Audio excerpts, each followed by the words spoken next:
Bueno, hoy el Señor nos regala una palabra bien hermosa, como toda la palabra del Señor, que es bien hermosa. A mí me encanta la palabra de Dios, me encanta ese manjar, como dice Jeremías, es miel a mi paladar, es dulce a mi paladar.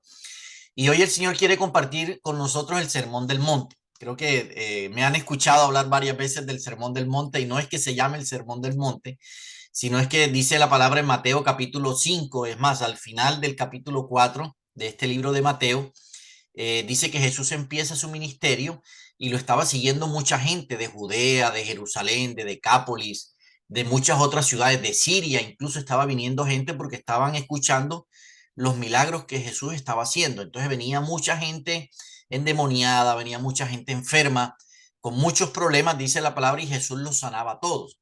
Entonces estaba Jesús en medio de esa multitud tan grande y dice que se subió a un montículo más alto. Por eso se llama el Sermón del Monte, porque Jesús se subió a un montículo más alto para que lo puedan ver, y no solamente para que lo puedan ver, sino para que lo puedan escuchar. Entonces, en estando ahí, Jesús da el sermón más espectacular que podemos encontrar en los cuatro evangelios, que se llama, por eso se llama así el Sermón del Monte, porque da doctrina, da enseñanza, mejor dicho, cambia hasta los paradigmas de los que tenían los fariseos en ese momento, y son el capítulo 5, el capítulo 6 y el capítulo 7 del Evangelio de Mateo. Y Jesús empieza dando el sermón del monte con las bienaventuranzas. Creo que todos hemos escuchado en algún momento de nuestra vida esta parte de las bienaventuranzas que habla Jesús. Jesús habla de los pobres de espíritu, bienaventurados los pobres de espíritu, porque de ellos es el reino de los cielos. Habla de que los que lloran recibirán consolación, de los mansos recibirán la tierra por heredad, de los que son misericordiosos recibirán misericordia, de que los limpios de corazón verán a Dios, de bienaventurados los que son perseguidos por causa del nombre de Él, porque también es el reino de los cielos. Jesús da unas bienaventuranzas que hace referencia a aquellas personas que son bendecidas de parte de Dios. Y de ahí en adelante empieza a desglosar, empieza a romper, más que desglosar, empieza a romper todos esos paradigmas y todas esas normas que de alguna forma los judíos tenían. No las cambia, sino que las profundiza un poquito más. Por lo menos le dice, oíste que fue dicho ojo por ojo y diente por diente, pero yo digo, amarás a vuestros enemigos, porque de alguna forma la ley hasta ese momento decía eso, de que ojo por ojo, diente por diente, pero Jesús va un poco más allá. Dice, habla del adulterio, dice que no adulterarás, pero yo digo que cualquiera que desea a la mujer de su prójimo en su corazón ya adulteró. O sea, Jesús ya empieza a profundizar un poquito más, no solamente ve los actos externos, sino que ya dice, Dios está viendo también el corazón. Y en estas bienaventuranzas hacen referencia a eso, a que Dios está viendo nuestro corazón, no está viendo nuestras obras externas, sino es que está viendo nuestro corazón, que está viendo lo que hay dentro de nuestro corazón. Y me encanta este versículo, el primer versículo de esta bienaventuranza, porque para mí, en lo personal, ha sido una puerta gigante. Es como si uno abriera una puerta de algo inimaginable, algo que uno no se alcance a imaginar de lo que hay detrás de esa puerta. Y hace referencia al versículo, bienaventurados los pobres de espíritu, porque de ellos es el reino de los cielos. Me encanta cuando Jesús habla de esto. Y para poder entender un poquito esta expresión de Jesús o esta bendición, esta bienaventuranza de Jesús, Romanos 14:17 nos dice que el reino de los cielos es justicia, es paz y es gozo. No está hablando de que el reino de los cielos es un sitio, sino que es un estado del ser humano. A diferencia del cielo, el cielo es un sitio que está allá arriba donde está el trono de Dios, pero el reino de los cielos, tanto los evangelios de Jesús como las cartas episcopales, hablan de que es un estado del ser humano. Entonces, cuando Jesús dice que bienaventurados los pobres de espíritu, porque de ellos es el reino de los cielos, está haciendo de que esas personas que son pobres de espíritus pueden llegar a experimentar el estado donde hay paz, donde hay gozo y donde hay fe, ¿cierto? Un estado donde prácticamente es el estado ideal de cada ser humano, donde podemos, a pesar de las situaciones que podamos estar viviendo, encontramos paz, encontramos gozo aún en medio de las dificultades y hay fe, o sea, no perdemos la fe aún en medio de las situaciones que podemos estar viviendo.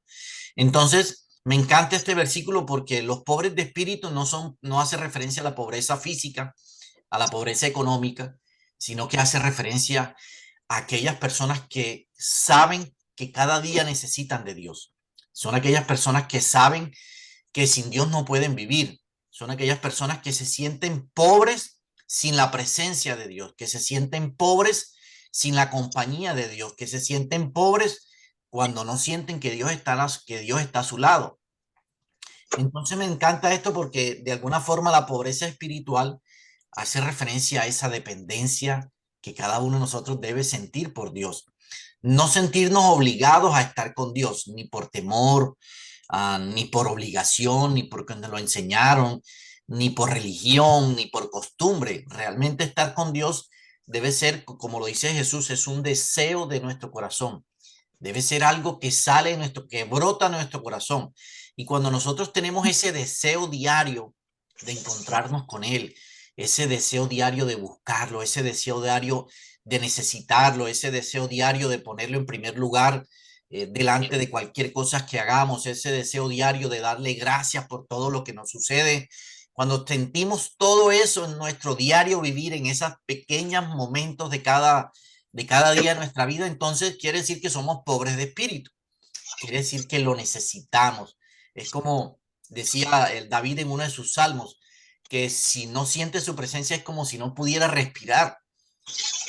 Y de alguna forma es lo que a donde el Señor nos quiere llevar con estas bienaventuranzas, de mirar hacia adentro de nosotros y qué hay en nuestro corazón. Realmente estoy buscando a Dios porque hay un deseo en mi corazón profundo de buscarlo o simplemente porque la religión me lo enseñó, la doctrina, la costumbre, el temor, tengo susto de no irme para el infierno.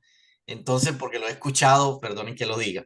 Entonces, realmente Jesús está haciendo referencia a que cuando nosotros en nuestro diario vivir, en cada instante, en cada momento, sentimos la necesidad de Dios, no solamente de que nos ayude, de que nos fortalezca, de que nos dé la sabiduría, sino saber que nuestra fuerza interior viene de Él, que nuestros logros provienen de Él. Entonces, en ese momento nos volvemos pobres espiritual, cuando lo reconocemos en todos nuestros caminos, cuando sabemos que Él es todo para nosotros. Entonces dice la palabra que seremos pobres espirituales y en ese momento entraremos al reino de los cielos. El reino de los cielos estará dentro de nosotros y a pesar de las situaciones que vivamos, difíciles, buenas, en nosotros habrá paz, habrá tranquilidad. No estoy diciendo que no van a venir situaciones difíciles, van a venir, porque estamos en el mundo, dice Jesús, en el mundo tendréis aflicción, pero va a haber paz en el corazón de nosotros, va a haber tranquilidad, incluso va a haber gozo. Nos podemos incluso hasta reír y gozar en momentos difíciles y a veces no entendemos por qué yo me estoy riendo si estoy viviendo un momento difícil. Bueno, ese es el reino de los cielos dentro de nosotros. A eso se refería Jesús cuando hablaba de las bienaventuranzas. Entonces, quería compartir con ustedes este mensaje bien hermoso porque yo sé que es de fortaleza, es de ánimo. Y para mí, como les dije al principio, en lo personal, es una puerta gigante a un mundo que realmente pensamos que no existe, pero que sí existe. Es el mundo espiritual y está más cerca de cada uno de nosotros de lo que nosotros podamos creer. Es solamente el deseo de buscarlo cada día. El momento es el deseo de darle la gloria, darle la honra por cada cosa que nos sucede, por cada cosa que nos pasa, darle las gracias por cada cosa, tenerlo presente en cada instante de nuestra vida y saber que Él es todo para nosotros, nos hace pobres espirituales. Y entonces el reino de los cielos entra a nuestra vida y vamos a sentir paz, gozo y fe.